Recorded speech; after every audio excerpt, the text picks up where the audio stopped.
Welcome back to Wake Up America Weekend. I'm Allison Maloney. A new study suggests kids put on remote learning are more likely to have behavioral problems. Joining us now is clinical psychologist Dr. Catherine Coleman. Dr. Coleman, thank you so much for joining us today. Dr. Coleman, so the study from the National Institute of Child Health and Human Development study of early childhood care says, quote, on average, 2 to 4-year-old children who have been in child care showed significant increases in anxiety, aggression, and hyperactivity. And that also, we're talking about kids who have gone remote. I mean, you keep hearing all of these studies of the amount of kids that have anxiety, they have depression, suicide rates have gone up among girls. Are you seeing this as well? Yes, I think, we're seeing this across the board with all kids. You mentioned young kids. We're definitely seeing this in early childhood, as well as teens and adolescents. And is this really a surprise? I don't think so. We're pulling children away from an environment that's stable, where there's routine, where they have socialization, where they've got friends and clubs and sports and all of these really good, stress relievers in their life. And then we're throwing them at home where at times they have nothing and they're forced to learn online, which is not an effective strategy for many of them, setting them back and just creating even more stressors. And so this truly is a crisis that we have on our hands. And it's really surprising to me that even the idea of remote learning is being thrown back in the idea pool right now. Yeah, I think like 4,500 schools went to remote learning last week. You mentioned something about, consistency. I have kids, so I know how important it is, but they crave routine and consistency. And then also that interaction, right? By not being able to go to sports or not being able to see their friends. I mean, how detrimental is that to them? This is truly important for their own social emotional development. The fact that they have routine and the fact that they're able to socialize and have friends. I mean, this is really a pinnacle point of learning in anybody's life is their childhood. And these are the moments that really contribute to children and adolescents becoming productive members of society later on in adulthood. And as you mentioned, children need stability and they need routine. As you mentioned, they crave it. And what's happening is we're throwing kids in school, we're pulling them out, we're putting them back in, we're pulling them back out. And it's creating this incredible instability and confusion. And so, of course, we're going to see more acting out. Yeah, absolutely. I know my kids alone. We were waiting on Sunday just to know if they were going back to school. I want to welcome in leadership coach Kennith Allen Thomas. Kenneth, welcome to the show again. So you're a leadership coach. What are you telling parents on how they can help their children here? Because it's a struggle for parents as well, because I know some parents have to take time off. They're seeing things. Some of my friends have tried to even get help for their kids, and they can't even find a counselor because mental health experts are so booked.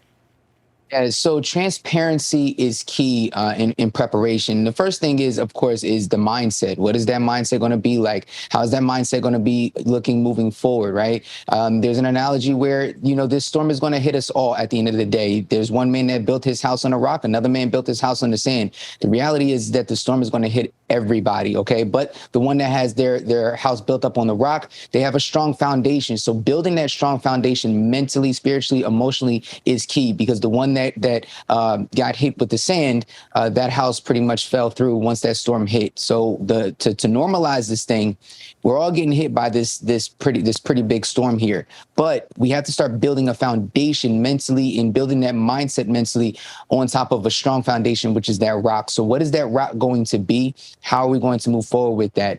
So building a strong faith, I always tell people that once you have that faith in you, you can push forward. And through my own storms, we've been able to do it. Yeah, something, Kenneth, you always talk about is not looking on the past, right? And focusing on the future and moving forward. Is there something maybe, because we talked about with Dr. Coleman about lack of consistency. Is there something that parents can maybe do, that they have a routine or something every day, whether their kids are remote learning or they're home, or something that they can do at home with the kids?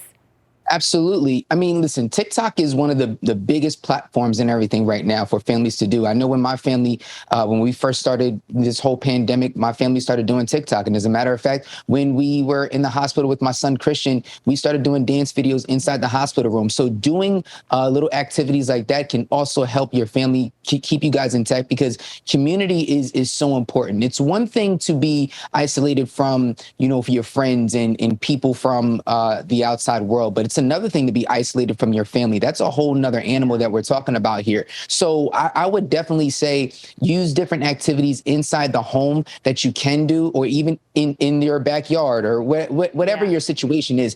Do the best that you can using dance as a stress reliever, because it does, release the stress and pushes down different types of depression as well too. So definitely with those activities you can move forward. It keeps you active too. I know my kids make fun of me when I try and do it with them, but we have fun and you laugh. Dr. Coleman, we have about 30 seconds. Anything that parents can do to help their kids through this tough time?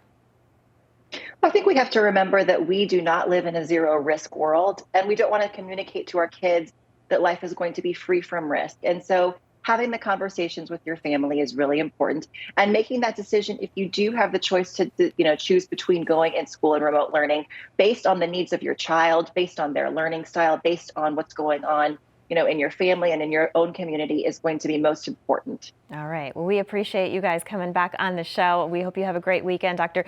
Kathryn Coleman and Kennith Allen Thomas, we appreciate it. Thank you so much. Thank you. Have a good Saturday. You too.